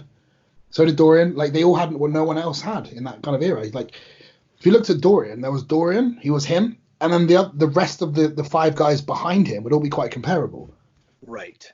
You know, apart from maybe NASA with the size thing, they're always quite comparable. Like Sean, to me, like Sean, Kevin, Chris Cormier, Kevin Lavroni, those four guys, obviously apart from Sean's very short, they're quite interchangeable, really. Mm-hmm. I mean, that's not they are the fucking best of all time, but they could beat each other on any given day depending on who's better, but like the Flex Wheeler and those guys. None of them could beat Dorian, and he was totally different than the rest of them. Right. And I think that's what it takes to be Mr. Olympia these days. I think going back to what I was saying when James said that about the Arnold, he was almost saying that like you don't need to have that to win an Arnold. You need to be a phenomenal bodybuilder, but to be Mr. Olympia, I think you need to have something else. Would you agree with that? Yeah, something that something else. Yeah. Yeah. Then this is why I always think that Cedric could be Mr. Olympia because he has something no one else has. If you could put it together, right? Yeah. Yeah, and it's like I think if you're going to beat Phil Heath or whoever Mr. Olympia is, you can't beat them at their own game. You have to do something completely different. Right. I think right now is the most since Dorian took over that the Olympia is up for grabs because there's nobody that was like in line to take. There's nobody on the scene currently who is absolutely categorically going to be the next Mr. Olympia. There's probably 10 people that could potentially do it within the next 5 years. Mm-hmm. I think it's going to be like the Olympia is going to change hands a lot over the. Yeah, I think it's going to be like the Arnold.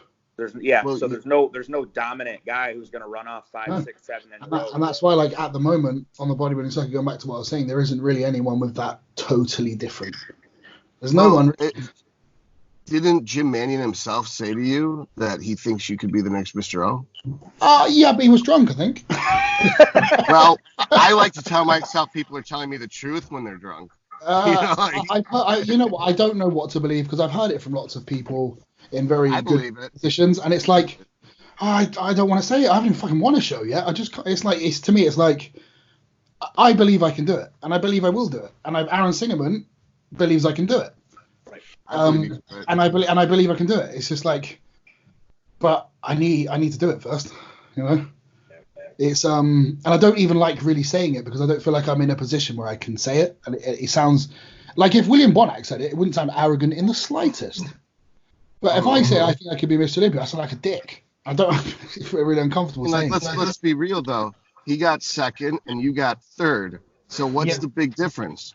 Well, I think I actually scored some points against him and Brandon at one. I think I beat both of them on a couple of shots, which is quite nice. But the thing is, looking back at my pictures of this season, since training with James and having a break and moving house and things being different, I looked so much. Not just conditioning aside, like my physique was so much better, bigger, fuller, everything going into these shows than it was for the Arnold. Which is why I think if I did that well, kind of this time last year, I've had a whole year of training since. Right. I've had a whole year to get better. I mean, people have seen what I can do with a year. Right. So, and it'll be the same next time I get on stage, and that's all just from the training, and that's why James and I are so methodical with our training. We make we make sure that's the primary driving force behind our bodybuilding. Right. I don't think there's anything arrogant in believing in yourself. If basically arrogance is what people who are insecure call confidence. Maybe it's like I don't. It's hard. Like when I'm at home with my girlfriend, I'll be like, I'm going to win Mr. Olympia, and she'll be like, yeah, you will. But for saying that to strangers, it can sound cocky. But I'm not saying it to her in an arrogant way. It's more like it's just putting it out there. Visualization. Yeah, it's visualization. I said that about turning pro. I was like, I'm going to turn pro. Like I left a pretty potentially good career in music to pursue bodybuilding, and it has actually panned out. So, and that makes it, why the fuck not? If I've come this far from nothing, why not? Right. Because everyone told me I wouldn't be a pro bodybuilder, and when I became a pro bodybuilder, everyone told me you're not going to be very good. You know, they say that there's something. And now last year, everyone's telling me you could be the next Mr. Olympia. It's like, well, make your fucking minds up. You know what I mean? It's like but then again, it tells me that anything could happen, and it's kind of up to me in a way. That's why I want this coronavirus to fuck off so I can get back down the gym. Right. It's frustrating. It's really frustrating. Because I was having an off season like you, and then here I am starting prep, and then this shit happens just like you, and it's just like I want to be able to pull this fat off and show the progress I made. Like Tommy put on a ton of mass, a ton of mass in Arizona, and so we all want to see how Tommy looks under that. Yeah, I think for me it's like as long as I get 12 to 14 weeks so if they open the gym at the end of this month, I'm fine. I've got options there. I'm good. Is that generally what you are, is about a 12-week prep? Well, I mean, because I was obviously in prep, I stopped this prep about 7 weeks out, pretty lean. So I just haven't got fat. So as long as I don't get too fat, as long as I don't eat too much chocolate and have too many beers, we're good. It's tough. It is tough. Life gets boring. You don't know what to do with yourself. I know it's really strange because I look around the house. I have so many books. I've got like a Nintendo Switch with loads of games I haven't even opened, and my Xbox. Like I have all this stuff to do, and I'm just like I'm so bored. And it's almost like I'm so bored I don't want to do anything. It's like I'm used to being bored because I think my focus is so much on now getting back to work really. Yeah, and that's what it is. Is that your focus is on what your passion is. And now that's been taken away, so you just can't switch your mindset to doing other things. You just sit around like, okay, when's the gym going to open up? Yeah, you know? But like I said, fingers crossed. I mean, there is finally some actual positivity coming from reliable news sources, and that's a first for a few weeks. And so much has happened in the last 3 to 4 weeks. So much can happen in the next 3 to 4 weeks, and I'm hoping positively. Mm-hmm. I just want everyone to stay the fuck at home. If you like, just don't if you don't need to leave your house, don't, because we've all got shit to do, and so have you. So fucking stay at home. Yeah, it's a good PSA. Stay the fuck home. Yeah, there you go. But it's all but then I kind of look at it this way. I'm in the same boat as everyone else. I mean, yeah, I'm sure there's a few pros out there that have access to gyms or have access to this and that, but their prep isn't going to be perfect. I don't think anyone's can be. And for me, I'm not prepared to put my body through that if it's not going to be warranted, if it's not going to be perfect in a way. Not perfect, but perfect to me is just having access to the gym, having access to the cardio equipment, having access to the exact food I need, and obviously everything else. That's it. It's not a lot to ask. It's not. That's not too much. I don't mean like everything else is fine. It's just I need to be able to eat the meals I need to be able to eat. I need to be able to train when I need to train with the equipment I need to use. Right. If I don't do the cardio in the morning, my whole day doesn't feel like prep, and I don't feel like walking outside is the same as doing the cardio equipment at the gym. So like you, if I have a routine, I want to do my routine, and then I'll be confident I'll do great. If I don't feel that I'll be confident I'll be great, then why am I doing it at all? Yeah. It's exactly. So if you know you're not doing things 100% because you can't, you're not going to have the greatest confidence going into this. Yeah, the biggest thing that's helped me is I do have a gym. It's not a whole stacked gym, but it's more than most people. Yeah. So I feel like I'm able to get ahead by staying on and then just pushing to a fall show. Yeah. Because I haven't stepped on stage since 2017. So. Oh damn. I was in a position where I need to feel what prep feels like because I've just been off season for too long. So. Yeah. I mean, do you respond quite quickly? Like, does body fat come off quite well? Like, everything comes up? Like, when you get going? Yeah. I can't get fat. I've tried. It doesn't. I'm pretty lucky. Like, it comes off so quickly. Like, James and I were in Florida for, like, 2 weeks.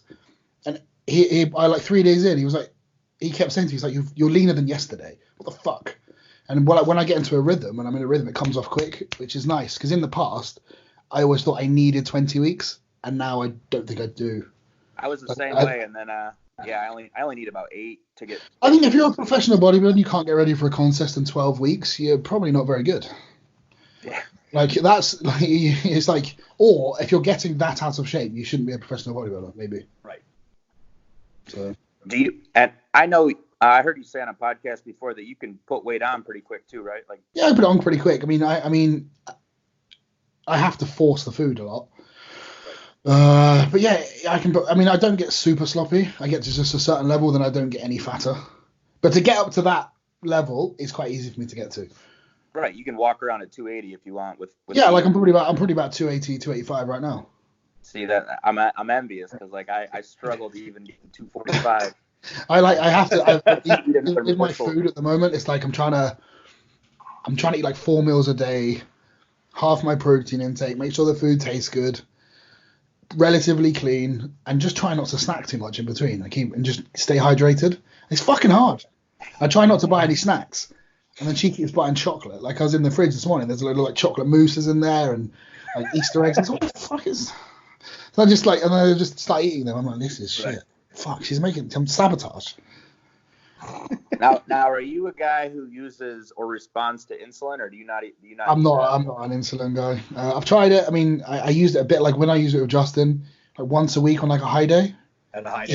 If I was very flat, like a couple of units here and there with meals, like it wasn't excessive. Maybe a bit pre and post workout, but that was the most I ever did. Chris, I mean, I honestly haven't even got any. To be fair, I haven't even got any insulin. So on those high days, you said that you were using 1,000 carbs on those high days before when you were with Justin? Yeah, it completely depends. And then how much insulin were you using per meal? You said a couple units. You mean like 2 or 3? Like 5 or 6. Okay, so over the course of the day, you're only hitting 30 total then. About right? Probably less. Oh, no, maybe pre and post workout. Yeah, maybe about 30, 35. All right, because I feel like I'm underdoing it because I'll use 30 to 40 a day, and I'll be on a 800 to 900 carb day. So I feel better knowing that you're using the same amount. It just depends. Like we've said, you said yourself earlier, it doesn't mean you can eat more carbs. Right. Right. That insulin is purely there to help your body do what it needs to do with them.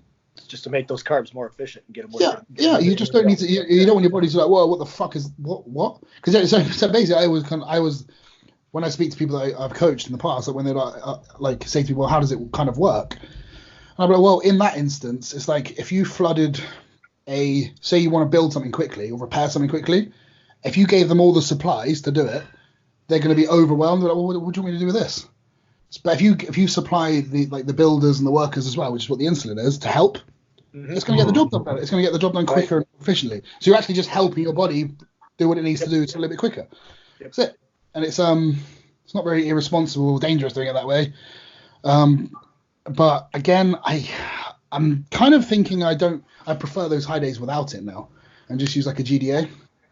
Yeah. Okay. So that's kind of because I get so flat and responsive from having low carbs for like 4 or 5 days. By the time it gets to the high carb days, I don't need any insulin. My body just sucks it up. Soaking it right up, right? Yeah. But in terms of using insulin for building muscle in the off season, I've never really gone there, pushed it, never have. And it's funny because I get accused of insulin use, all the like horrendous insulin use. I'm one of these like insulin guys, and I'm just not. Right. So everyone's got to be labeled and put in a camp. You're either a GH guy or an insulin guy. I always get that. Like, I had somebody telling me that I need to stop pinning my glutes.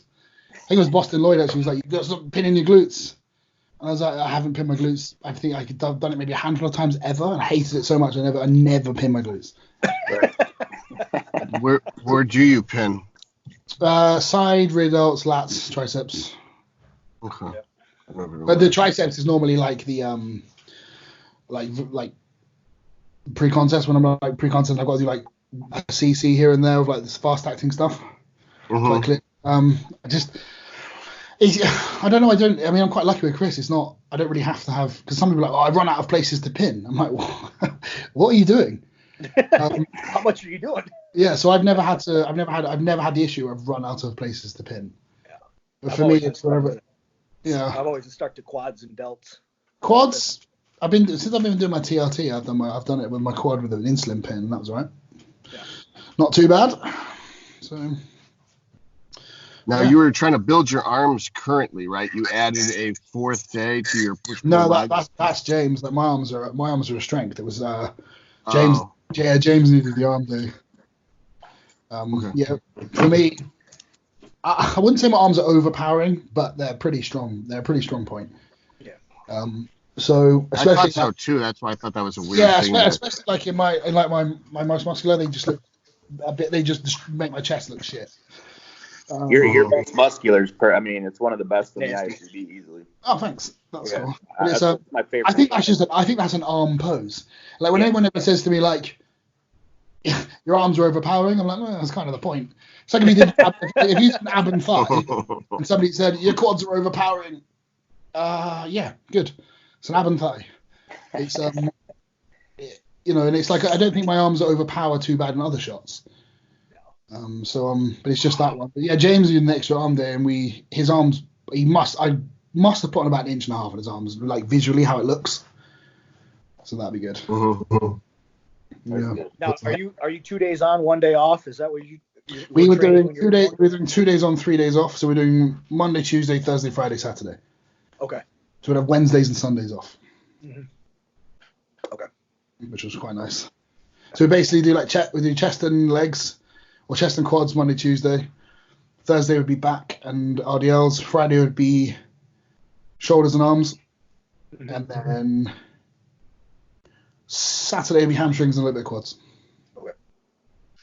That's an awesome split. I've done something similar to that. Yeah. So the extra hamstring works with back with the RDLs. Mm-hmm. And we do some side delt stuff with, actually, so we do all of our side raises and things. We do that after chest. We do all of our rear delts with back, and then we start our arm day with a heavy shoulder press, and that's it. That's all the shoulder stuff. Because I was kind of like liking the heavy shoulder press. If you're doing a lot of volume on the way up, my elbow, my triceps get hit quite hard as well. Mm-hmm. So so that's how we kind of sprinkle shoulders in there, because neither of us really have weak shoulders. And I think they kind of tie in nicely with other body parts. Well, you have to train to your strengths and your weaknesses. If you have a strong body part, you don't want to be hitting that as hard as you would something that's a weak body part. You want to prioritize that. So you bring. In all fairness, I probably shouldn't have an arm day. Like, I don't need it, but any other body part I would train on that day would be harder to train, or I'd have it as a rest day. So I don't train arms hard at all. It's just volume. And then I do like abs, and I'll do some abs and calves on that day as well. But it's all I think it's one of those things, like you said, you have to kind of build your physique. Build your split and your training completely around what you need. And I think for me, like mixing things up by separating the shoulders up, putting the RDLs with hamstrings, doing extra quad work with ham day, and then doing extra hamstring day on quads, that kind of thing. That's our split based around our physiques and what we need to. Yeah, I've always done hamstrings before quads because my quads are dominant on my legs, and my hamstrings are what I need to bring up. So I'd always train those first and then go to quads afterwards. Yeah, so we'll normally do a leg curl first and then a whole quad workout. And then with hamstrings we'll do like a leg curl. We'll do a few, like 3 hamstring movements. Mm-hmm. And then we'll do like a leg extension and a wide stance leg press. So it's like some extra quad work. Right. But not a ton. Yeah. Okay. Or even lunges, you know? Yeah. So it's like some extra work in there. I think it just keeps them nice and full. It's nothing. It's just literally getting a pump. That's it. Right. Nothing else. So do you think, I mean, I do push-pull legs, but I've modified it to my needs, what I need to bring up. Yeah, maybe. Do you think if someone is getting into bodybuilding and they want to, if they're looking for a starting point, do you still recommend push-pull legs? I actually recommend people for the first kind of 6 weeks to train one body part a day with machines, or maybe two body parts a day with mostly machines. Get an actual feel for the muscles you're training. Because if you tell somebody to do push-pull legs, they're going to get absolutely, if a beginner were to do it, they get nothing out of the bench press. They're just pushing it. They don't know what the fuck they're doing. But if you use machines for a few weeks, actually learn how to use muscles, because they basically do it for you. And then you can start breaking it up into push-pull legs or upper lower from there. And they actually know they know what a pump feels like, because they've just done 4 exercises for chest. They know, they know what to feel and look out for. So I think, and they've kind of had it mentally in tuned to know what moving a weight with your muscle feels like, because you put them on mostly machines. Then when they've done that, that's kind of a way to kind of teach somebody how to weight train 101 quite quickly, and then you'd get them to use, and then I'll switch them over to upper lower or push-pull legs once they have just some experience doing something. It can vary from person to person, but I don't like, if it's an absolute beginner, I think that's a mistake. If somebody's been training for a few months, that's a good idea. Right. So almost like just learning your body, mind, muscle connection type. Yeah. It's like, and again, like, that's the whole point in that first kind of phase, if you will, before you do the push-pull legs. It's like, there's no point in doing the push-pull legs if you don't know how to lift the weight properly. Right. No, if you don't know how to feel it, if you don't know what you're doing, if it's completely alien to you. I think push-pull legs is quite an advanced split. Yeah. So it's evolved a lot, because it was basically DC. Yeah. And everyone now, they talk about it like it's its own entity, but it was DC before it became push-pull legs, and then the frequency of it's gotten a lot crazier too. People are training like every other day. I'm not seeing the insane amounts of growth and physiques changing though. Yeah. That's what was about. But it's basically it's not worth the hype it's getting. It's just not. Like I think everything works, but not everything works for everyone. And it's if you like push-pull legs, do it. If you like training one body part a day and 7 days a week, do it. You're probably going to look shit, but do it. You know, it's like whatever you're going to stick to and put the most amount of effort into, do that. Yeah. I think if I did push-pull legs versus a bro split, I don't think I'd look any different. But that's bearing in mind that's making the split suit my physique and paying attention to certain body parts, which is why for me doing the split I've laid out benefits my physique. If I could do push-pull legs, I'd probably do that. Like if I was completely balanced, had nothing to bring up, just needed to train, I'd probably do push-pull legs. Right. Well, I think with push-pull legs, you end up missing certain body parts. Arms becoming one of them, because you really can't get enough arm volume. Arms, rear delts, little adductors, things like that. They kind of get swept under the rug, and I think rear delts and adductors are the two muscle groups that, if they are well developed, completely transform your physique from every angle. Yep. Adductors can improve every shot. Yes, I mean, like your rear delts to me are like the adductors of the upper body. Mm-hmm. Like your side chest looks way better, your side tricep looks better, your rear lat spread looks better, your front lat spread looks better, your rear double looks better. Mm-hmm. Pretty much everything apart from your front double and front lat spread, and most muscular. It pretty much, if you have good rear delts, it can improve every other pose. Mm-hmm. Yep. Yeah, with adductors too. You know, all your side shots, people they think that's their hamstring. That's making that round look from the side on the leg, but it's really the adductors shoving into the hamstring. Yeah, you push. The bigger your adductors are, the more it's going to push the hamstring down and out. My dog keeps licking me. Yeah, it's like that that big old ham drop. That's just when when you're a kid, you push your bicep. Yeah. Push it and make it look big. It's basically you're just doing that on stage, you're just tricking everyone. That's what it is. It's a lie. Yeah. If I was going to build a home gym, I was thinking about that actually last night. That would probably be one of the top pieces I'd put in my home gym as an adductor machine. I think if I could have a home gym, I'd have. It's not even a home gym, because it'd be a gym. Like it would It would be the best the best home gym I've ever been to is Dave Bautista's gym, because I went with Joe Bennett before the Tampa, because we were training in there, because that's where Joe trains. And he does all his hypertrophy coach videos from there. And I've always seen it. I was like, oh, it looks pretty cool. And I didn't know it was Dave's gym. I actually didn't know it was Dave's gym until afterwards. But it's very small, but it has absolutely everything you could want in there. Anything you can think of, they don't have the machine for it. It's like, you could just, so it would say like a back machine if you don't have a certain hammer strength machine. You could just attach two separate like handles to like a pull down machine, and it's the same. Yeah. So like with like cables and like the different attachments you can put on them, you can make almost any machine, like any back machine, out of a cable pulling machine. Yeah. Okay. Yeah. Hopefully it'll be I had my old house. I had a gym in there, and it was pretty basic. I had a lot of equipment. I had a squat rack, bench, barbell, trap bars, rubber plates, so it didn't bust the fucking floor up. And then I had a leg curl, leg extension, all that chicken stuff. Tenders and some biscuits. And I could do a lot. I wish I had that now, so I wouldn't have to worry about it. But like the price of home gym out, holy shit! It's you're not gonna just go buy everything at once. You're gonna have to fucking accumulate. I think for a home gym, I think for a good like home gym without me being excessive would just be a power rack with one of those cable pulley attachments on it, so you can do pull down triceps, and you can put plates on them. Bench, couple of different bars, some bands, plates, and then either a dumbbell rack with some dumbbells on it, or one of those small handles with enough plates to make dumbbells. Yeah. And then and at the end of your bench, the leg extension and the leg curl attachment. Right. You pretty much have most of what you need there. Yeah, that's true. Like, I mean, there's not a ton. I mean, if you had space and you desperately wanted it, you're supposed to get a leg press. But apart from that, you have the majority of what you need right there.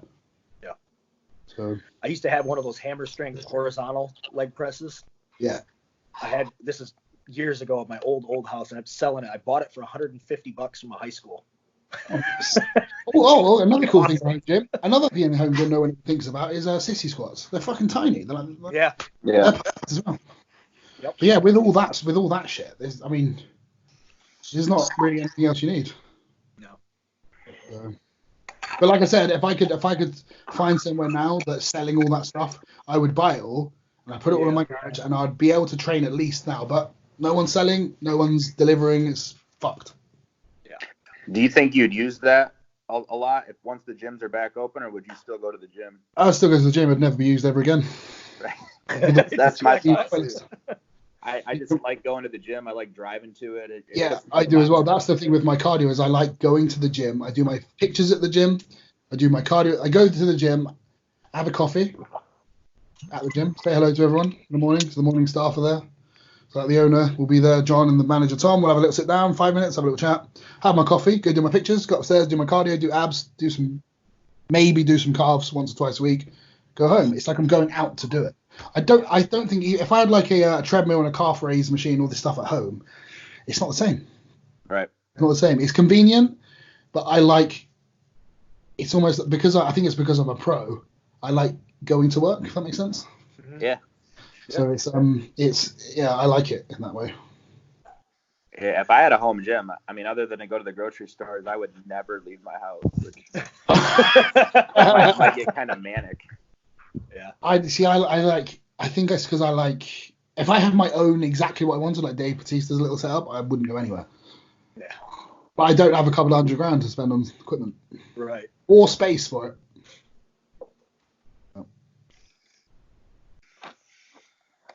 You guys got any more questions? Not right at the moment, but I want to have Luke back as soon as possible, because I'm sure I'll think of 100. Hey, I can come back whenever you want. We are awesome. We're in quarantine. There's nothing else to do. Yes, true. Right. I think I've done like 10 podcasts in the last 2 weeks. You're a popular guy. Most of them are just on my own. Or with Fuad. just with me and Fuad. But it's I like doing them. It's and I think as well, like everyone's at home. Like I can't bring myself to do YouTube content I just feel like a dick putting out videos of me in my house. Like, I'll do it for Redcon because I'm obligated to do it. Right. But on my own channel, I couldn't put out a video.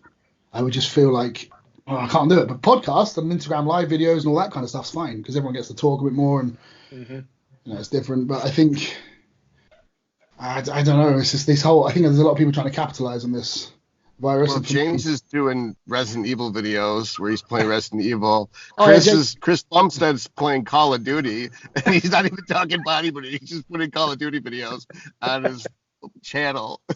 Actually, fuck me, I don't even know how to do that.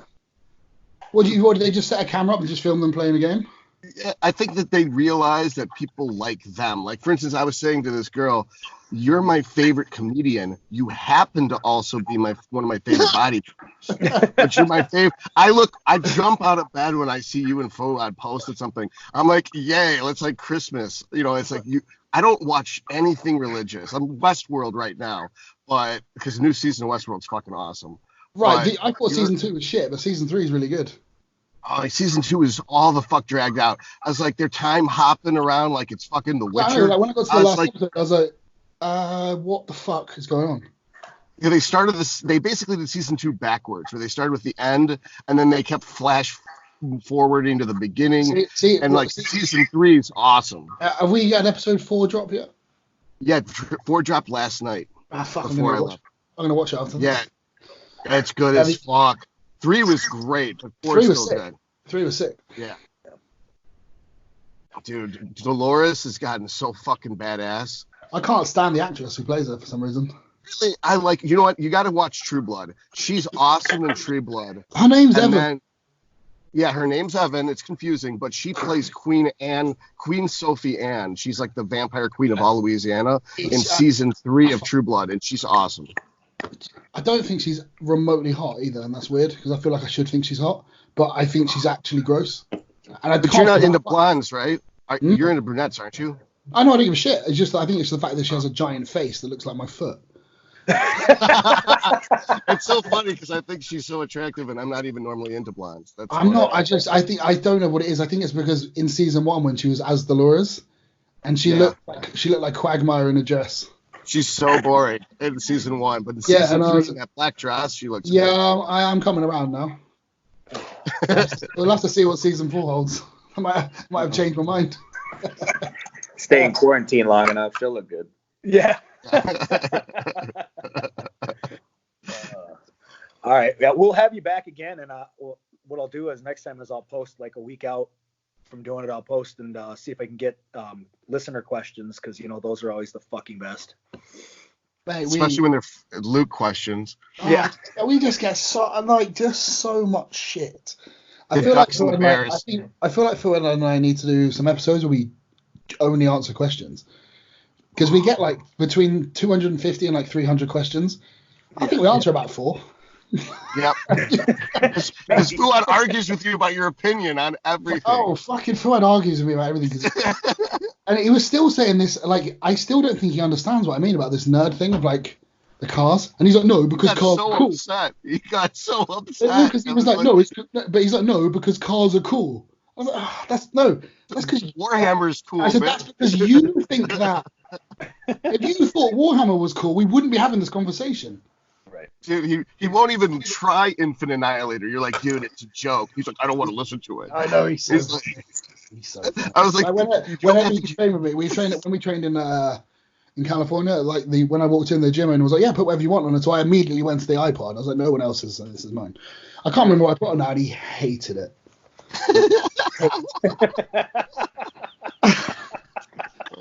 I do find in the States people have a lot more tolerance for metal than they do here. Even though most of the best metal bands come from here. Like Cradle of Filth. So when I was in the Redcon 1 gym, I took over the music, and then one of the girls on the desk, I think she changed it and got a bit, because she didn't like it, and she put like some pop music on, and Aaron walked in straight away and he was like, what the fuck is this? And he put he put Slayer on or something. I was like, you put and like because anytime if I put any music on, Aaron always be like, who's this? I like it.